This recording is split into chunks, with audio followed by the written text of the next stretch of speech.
हे friends, कैसे हैं आप सब। मैं हूं पूनम और स्वागत है आप सबका मेरे चैनल में। बट स्टार्ट करने से पहले मैं दोस्तों आपको ये बता दूं कि मैं यहाँ पे अपना खुद का ट्रैवल एक्सपीरियंस भी शेयर कर रही हूँ। मैं अभी यूएस में हूँ और यूएस में मैंने इंटरनेशनल फ़्लाइट से कैसे जर्नी किया था वो सब मैं आपको बताऊँगी। मैंने जब जर्नी किया था दोस्तों तब मेरे साथ 2 बच्चे थे। एक बच्ची मेरी 3 साल की थी और दूसरी 9 महीने की थी। तो तब मैंने कैसे जर्नी किया था इंटरनेशनल फ़्लाइट से, मैं इस वीडियो में ना कि इंटरनेशनल फ़्लाइट के बारे में बताऊंगी बट डोमेस्टिक फ़्लाइट के बारे में भी बताऊंगी। तो मैंने काफ़ी कोशिश की है कि बहुत ही आसान तरीके से आपको ये समझ में आ जाए।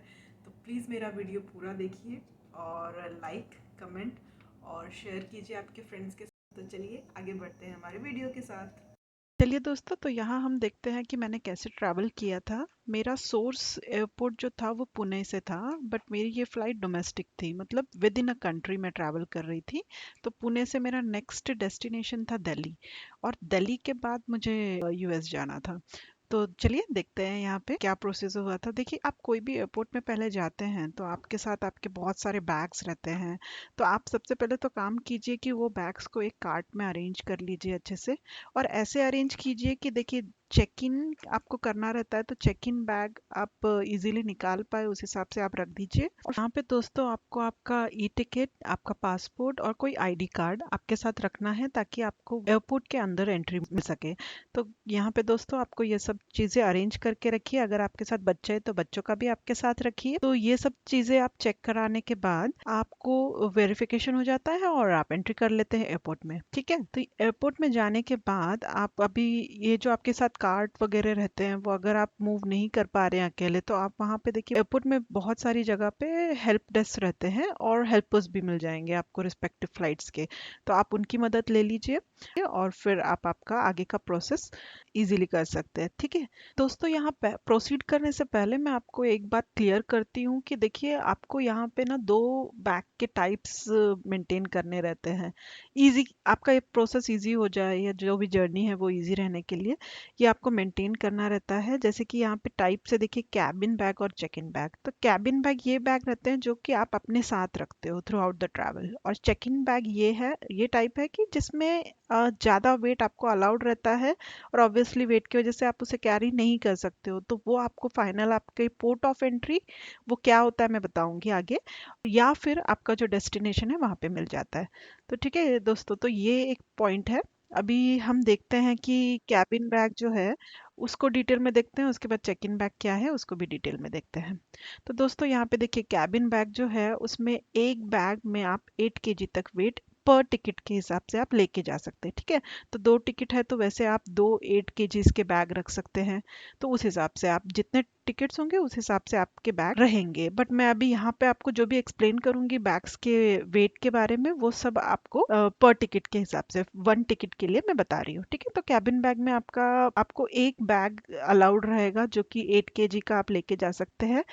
प्लस साथ में आप एक लैपटॉप बैग लेके जा सकते हैं। अगर इन केस आपके पास लैपटॉप बैग नहीं है तो आप कोई भी पर्स या कोई भी एक बैग वो लेके जा सकते हैं। तो नीचे जो ये 3 बैग्स मैंने दिखाया है ये आपको इनमें से तीनों में से कोई एक ही बैग लेके जाना है। ऐसा नहीं है कि तीनों ही बैग अलाउड है, आपको कोई एक बैग। ठीक है, तो ये एडिशनल आपको प्रिविलेज दिया जाता है उस बैग का।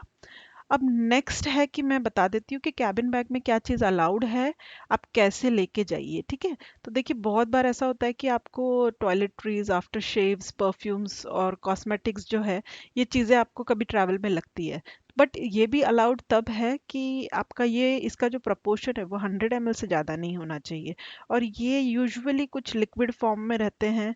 इसमें देखिए, आप मेडिसिन भी ले सकते हो, बट इसको ज़्यादातर आप अरेंज कीजिए कि एक छोटे प्लास्टिक बैग में आप जिपलॉक बैग होगा या उसमें अरेंज कर दीजिए ताकि वो गिरे भी तो फैले ना, आपका पूरे जो बैग है वो पूरा खराब ना हो, स्पॉइल ना हो।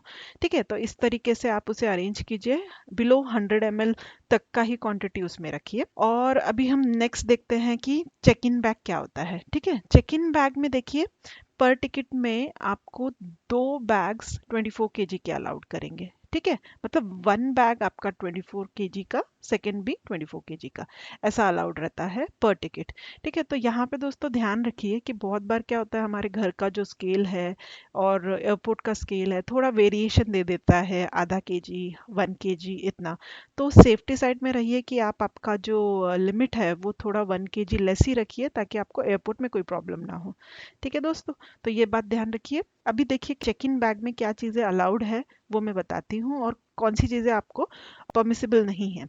अभी देखिए, सबसे पहले तो आप चेक इन बैग जो है, आप उसको जब आप डेस्टिनेशन पे लेते हैं तो आपको कैसे इजीली आइडेंटिफाई हो जाएगा, उसके लिए आप आपका एक आइडेंटिफिकेशन रिबन बन सकते हैं, जो आपको पता रहता है उसका कलर, तो आप इजीली उसे गेस कर सकते हैं। क्योंकि बहुत बार क्या होता है कि एयरपोर्ट में सभी के कंपनीज या बैग का कलर सेम हो जाता है, तो कंफ्यूजन होने के चांसेस बहुत होता है, उसमें बहुत टाइम वेस्ट भी हो जाता है।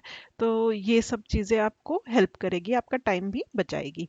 ठीक है, अब कौन सी चीज़ें परमिसिबल नहीं है उसमें, आपके चेक इन बैग में आप एसिड्स अवॉइड कीजिए, poisons, toxic, flammable liquids, explosives, बीच, ये सारी चीज़ें आप अवॉइड कीजिए, ताकि आपका जर्नी में कोई प्रॉब्लम ना हो। ये चीज़ें अगर दिख जाती है तो ऑब्वियसली फिर आप फिर से वेट करते हैं उस चीज़ें के क्लियरेंस में एंड ऑल, वो सारे प्रोसेस बहुत टाइम कंज्यूमिंग रहते हैं। तो बेटर वे ये सारी चीज़ें आप अवॉइड कीजिए, और साथ ही साथ कोई भी शार्प चीज़ें होगी जैसे सीजर हो गया, नाइफ हो गया, ये सारी चीज़ें भी आप अवॉइड कीजिए। ठीक है दोस्तों, आप जब टिकट बुक करते हैं तो आपको वहाँ पे एक ऑप्शन पूछा जाता है नीड असिस्टेंस करके। आप अगर एज है या फिर अकेले हैं और आपको एयरपोर्ट में ज़्यादा चलना नहीं है, तो आप इस तरीके से व्हील चेयर का सपोर्ट ले सकते हैं। अब ऐसा नहीं है कि आप स्पेशली चैलेंज या डिसेबल्ड रहने चाहिए, इसके लिए कोई भी नॉर्मल पर्सन इसका यूज़ कर सकता है। तो आप इस तरीके से ये व्हीलचेयर का असिस्टेंस ले सकते हैं, या फिर आप एयरपोर्ट में पहुंचते तो भी आप वहां पे एयर होस्टेस को इस चीज के लिए आप पूछ सकते हैं और आपको वो चीज दी जाती है। तो ये भी एक अच्छी चीज है, आप यूज कर सकते हैं। हाँ, बट आप बच्चों के साथ है तो बच्चों के साथ ये अलाउड नहीं करते ये चीज, तो तब थोड़ा प्रॉब्लम हो जाता है। बट आप अकेले हैं तो हाँ, ये चीज बहुत काम आती है, तो आप ये चीज यूज कर सकते हैं। बट आप ये बात एक मेरे तरफ से एक टिप रहेगा कि आप जब भी कोई असिस्टेंस लेते हैं तो आप उन्हें टिप देना ना भूलिए। कहीं पे भी इंडिया में हो या आप अलग कंट्री में हो, आप टिप देना रखिए आपके साथ एक ऑप्शन, तो वो अच्छी बात रहेगी। तो यहाँ पे ये असिस्टेंस आप ले लीजिए। अभी नेक्स्ट आपको मैं बताती हूँ। अभी सबसे पहले आप एयरपोर्ट के अंदर जाते हैं तो आप चेक इन करते हैं, ठीक है, तो चेक इन आप चेक इन बैग का कर रहे हैं यहाँ पे। ये चेक इन करने के बाद आपको यहाँ पे सबसे पहले मिल जाता है बोर्डिंग पास। बोर्डिंग पास में आप यहाँ फ्लाइट में बोर्ड कर सकते हैं, और इस बोर्डिंग पास में देखिए आपको सारे डिटेल्स में जाएंगे, आपके नाम, डेट, आप कौन से टर्मिनल से फ्लाई करने वाले हो, कौन से टाइम पे है, तो ये सारी इंफॉर्मेशन आप एक बार आपके बोर्डिंग पास में देख लीजिए, क्या टर्मिनल है, ये सब एक बार वेरीफाई कर लीजिए। इसमें कोई डिफिकल्टी है नहीं, बस हमें जैसे हमारा नॉर्मल टिकट रहता है सेम ऐसा ही है, इसमें सारा इन्फॉर्मेशन रहेगा, आप बस वो नोट डाउन कर लीजिए। और उसके बाद आप जाते हैं सिक्योरिटी चेक के पास। सिक्योरिटी चेक में देखिए ऐसे आपको ट्रे दिए जाते हैं, उसमें आपके बॉडी पे अगर कोई लेदर का या मेटल की कोई चीज़ है, जैसे बेल्ट में कभी कभी होता है, शूज़ में रहता है, तो वो सब चीज़ें निकाल के आपको इस ट्रे में रखनी है। और बहुत बार ऐसा रहता है कि आप आपके जो बैकपैक है, जो कि मैंने कैबिन बैग के साथ एक्स्ट्रा एक 1 बैग बोला था, उसमें बहुत बार ऐसा होता है लैपटॉप रहता है, आप उसमें रख दीजिए ट्रे में। मेरे पास पावर बैंक था बट मेरे को वो निकालने की ज़रूरत नहीं पड़ी थी, तो आप देख लीजिए, वो डिपेंड करता है सिचुएशन पे। या ऑफिसर्स अगर डिमांड करते हैं रखने के लिए तो रख दीजिए, अदरवाइज नो प्रॉब्लम। तो ये सारी चीज़ें आपकी स्कैन होती है। उसके बाद आपका खुद का पर्सनल चेक होता है सिक्योरिटी चेक में। एंड देखिए डोमेस्टिक चेक में सिक्योरिटी चेक ज़्यादा नहीं होता है, बट अगर आप इंटरनेशनली फ्लाई करते हैं तो कभी कभी डिपेंड करता है हर एयरपोर्ट पे कि ये सिक्योरिटी चेक आपका 2 बार हो या फिर कभी कभी एक ही बार होता है। So it depend, okay. So उसमें कोई घबराने की बात नहीं है, 2 बार होता है तो ओके, बस वही है कि आपका टाइम थोड़ा और एक्सटेंड हो जाएगा, क्योंकि ये थोड़ा सा टाइम कंज्यूमिंग वाला प्रोसेस रहता है इसीलिए। तो ये सब चीज़ें होती है। ये सब क्लियरेंस होने के बाद आप फिर नेक्स्ट जाते हैं गेट पे फ्लाइट बोर्ड करने के लिए। जब तक फ्लाइट बोर्ड करने के लिए रेडी नहीं है तब तक वहाँ पे बेंचेस रहते हैं, आप वहाँ पे वेट करते हैं, ठीक है। उसके बाद आपकी जब फ्लाइट बोर्ड करने के लिए रेडी हो जाती है तो आप इस तरीके से वॉकवे से जाते हैं।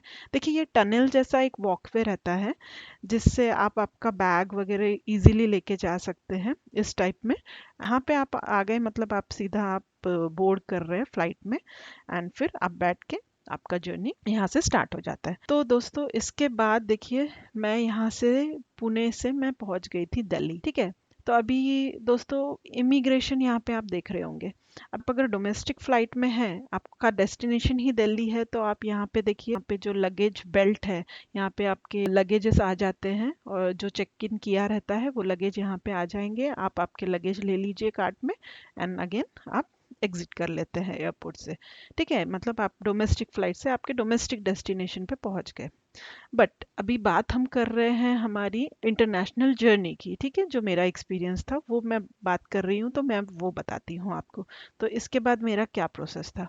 अभी देखिए मेरा दिल्ली से मैं डायरेक्टली दूसरे कंट्री जाने वाली थी, तो ऑब्वियसली मेरा यहाँ पे इमिग्रेशन स्टेप या इमिग्रेशन जो बोलते हैं वो होना था, ठीक है। तो आप जब दूसरे कंट्री पहुँचते हैं, जो फर्स्ट कंट्री रहती है आप, तो वहाँ का जो फर्स्ट स्टेट में जो पहुँचते हो वो आपका रहता है पोर्ट ऑफ एंट्री, ठीक है। तो वहाँ पे भी आपका इमिग्रेशन इंटरव्यू होता है। तो पहले तो देखिए हम विद इन द कंट्री जो इमिग्रेशन किया था वो देखते हैं कि वो क्या किया था। देखिए ऐसे इमिग्रेशन होता है आपका, इसमें आपको नाम, आपका पासपोर्ट दिखाने को कहते हैं, वीज़ा चेक होता है, जो वीज़ा मिलता है आपको। देखिए कभी भी वीज़ा मिला रहता है तभी हम लोग प्लानिंग करते हैं ट्रैवल की, ओके। तो वीज़ा चेक होता है। उसके बाद आप क्यों ट्रैवल कर रहे हैं वो आपको रीज़न पता रहता है, आप बता दीजिए। आप कहाँ कौन से स्टेट में जहाँ जो भी कंट्री में जा रहे हैं उस कंट्री का स्टेट बता दीजिए। आप जहाँ भी जा रहे हैं आप कितना स्टे करेंगे वो बता दीजिए। फिर आपके सारे आंसर्स उनको जेन्युइन लगते हैं तो फिर वो आपको अलाउ करते हैं फर्दर प्रोसीड करने के लिए, ठीक है। ये स्टेप होने के बाद फिर आपका यहाँ पे दिल्ली एयरपोर्ट पे सिक्योरिटी चेक होगा। सिक्योरिटी चेक होने के बाद काफ़ी टाइम रहता है। आप एयरपोर्ट में ऐसे आप लाउंज दिखेंगे जहाँ पे आप डिनर कर सकते हैं, आराम से म्यूज़िक वगैरह सुन सकते हैं। आपको अगर ऐसा टाइम बिताना है आप वैसे कर सकते हैं, या फिर वहाँ पे आपको एयरपोर्ट पे अगर आपको शॉपिंग करनी है तो आप शॉपिंग कर सकते हो, ठीक है। तो आप ऐसे आपका टाइम बिता सकते हो। टाइम बिताने के लिए उधर चीज़ें कम नहीं रहती हैं, आप बहुत सारी चीज़ें कर सकते हैं।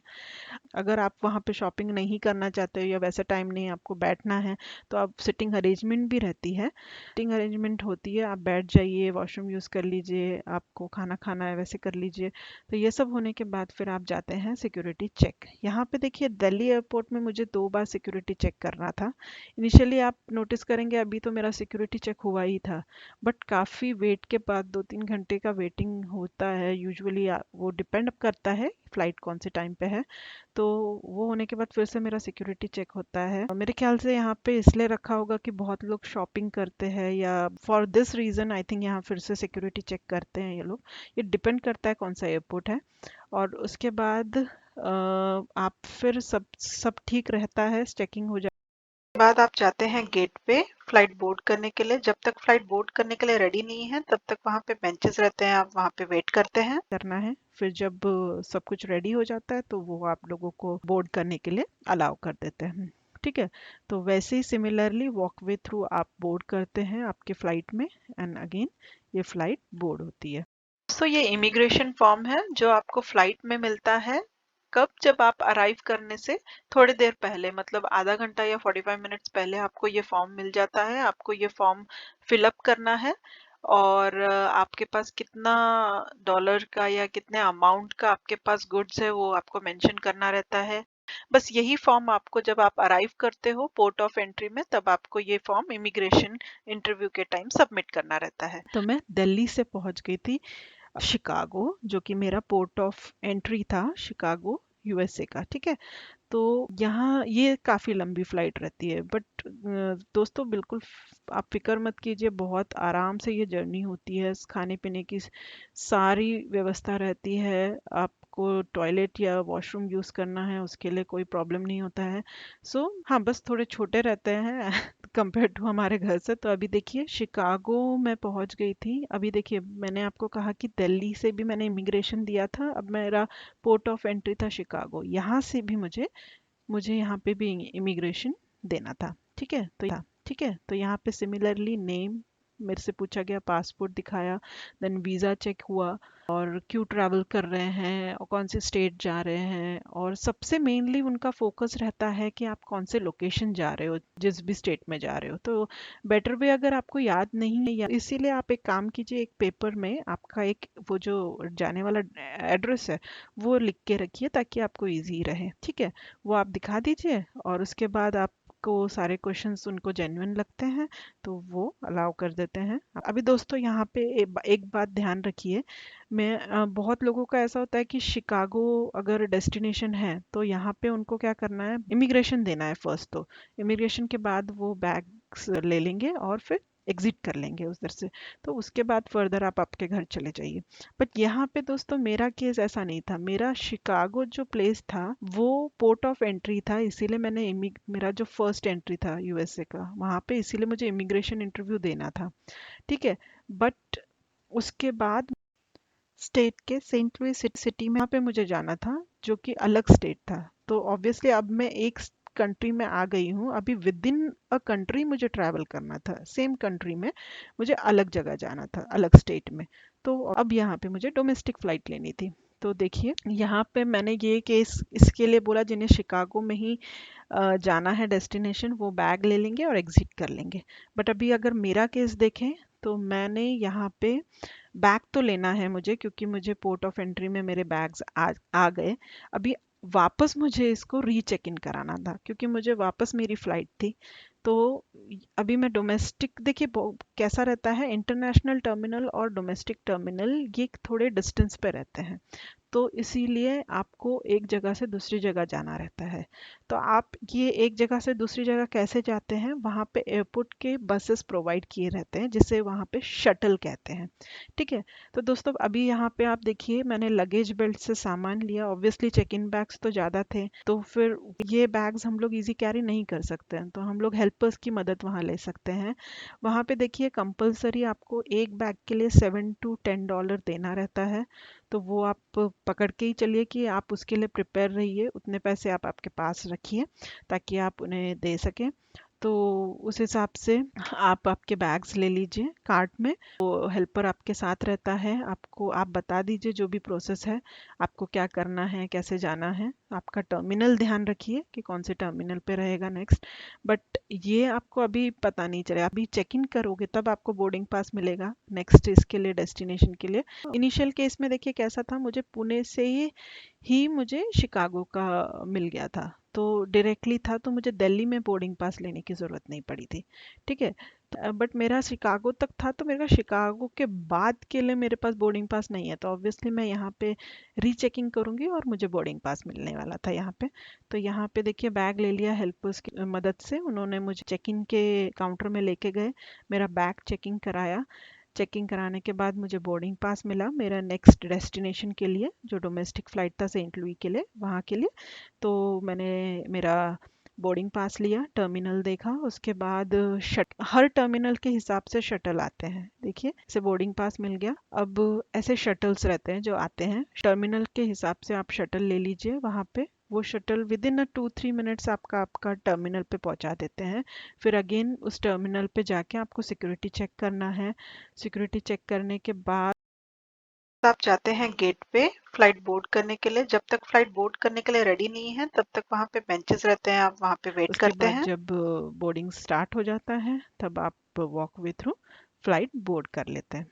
और फिर फाइनली मैं यहाँ पे शिकागो से सेंट लुई पहुँच गई थी। तो इस तरीके से मेरा ये जर्नी था। फिर लास्ट में मेरा वो लगेज बेल्ट में मेरे जो बैग्स हैं वो आ जाते हैं। यहाँ पे देखिए आप जब भी बेल्ट से, ऑब्वियसली आपका टाइम यहाँ पे हमेशा बचेगा जब आपको पता रहता है कि आपने आपके बैग्स को कोई आइडेंटिफिकेशन दिया है। ठीक है, कोई आपने रिबन बांधा था तो आपको वो कलर पता है, काउंट आप याद रखिए आपके कितने बैग्स थे, उस हिसाब से आप वो बैग ले लीजिए, आप उस कार्ट में रख लीजिए।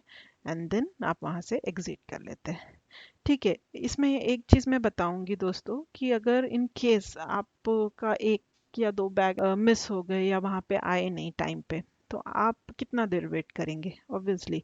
ठीक है, तो ये सारी रिस्पॉन्सिबिलिटी एयरपोर्ट की रहती है, वो पूरी रिस्पॉन्सिबिलिटी रहती है। और यकीन मानिए ये बैग्स आपके कहीं लॉस्ट नहीं होते हैं, ये आपको विद इन अ वीक और 2-3 डेज में आपके जो एड्रेस है वहाँ पे पहुँच जाता है, मतलब जो यूएसए का एड्रेस है जो आपने दिया रहता है। तो ये पूरी उस चीज़ की रिस्पॉन्सिबिलिटी लेते हैं कि वो आपकी जो बैग्स हैं आपको आपके प्लेस पे मिल जाए। तो यहाँ पे घबराने की कोई बात नहीं है अगर आपके बैग्स नहीं भी आते हैं वहाँ पे उस टाइम पे। ठीक है, तो यहाँ से आप बैग ले लेते हैं और यहाँ से आप एग्जिट कर लेते हैं आपके डेस्टिनेशन पे। हे दोस्तों, अगर आपको मेरा वीडियो पसंद आया है तो प्लीज़ आप इसे सब्सक्राइब करना ना भूलिए, लाइक कीजिए, कमेंट कीजिए, उसी से मुझे पता चलेगा कि आपको कितना पसंद आया है वीडियो। और ऐसे ही अच्छे अच्छे वीडियोस मैं आपके सामने लेके आऊँ मेरे चैनल के द्वारा। तो प्लीज़ सब्सक्राइब कीजिए, आपके दोस्तों को भी कहिए, और आप अपने जितने भी दोस्त हैं उनके साथ शेयर कीजिए ताकि ये इन्फॉर्मेशन उनको मिल पाए। और अगर कोई करेक्शन है तो प्लीज़ कमेंट बॉक्स में बताइए, या अप्रिशिएट, उससे मुझे काफ़ी हौसला मिलेगा कि मैं अपनी इस जर्नी को आगे लेके जाऊँ। तो बहुत बहुत धन्यवाद। और बस यही कहना चाहूँगी कि खुश रहिए, क्योंकि खुश रहेंगे तभी तो स्वस्थ रहेंगे। तो मिलते हैं हमारे नेक्स्ट वीडियो में। Bye bye.